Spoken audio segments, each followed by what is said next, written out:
Hey guys, today I'm going to show you how to do a fascial sacral release with a foam roller, okay? Couple things you have to know first though.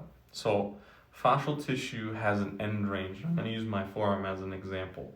So the end range, right, I'm not moving across the skin at all, right? My hand's in place, we're locked into that fascial tissue and skin there, and this is as far as it goes, right? This is the farthest it goes as well.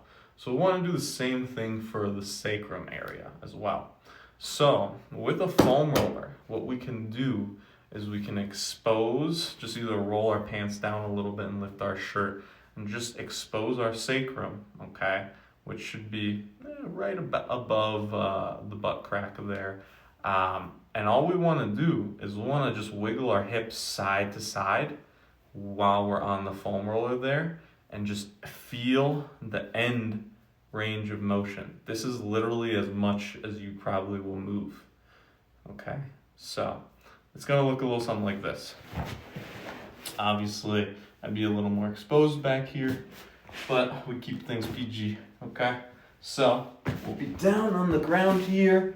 We're right on the sacrum. Again, all we're doing is we're just wiggling our butt side to side, okay? And really hitting the end range of the fascial tissue, okay? So, I'll show you what that looks like from the front. Again, just moving side to side. And what that's gonna do is it will release the fascial tissue, help out with sciatica, let the sacrum breathe a little bit better, and help out with that low back pain, okay? Hope this was helpful. Thanks so much for watching.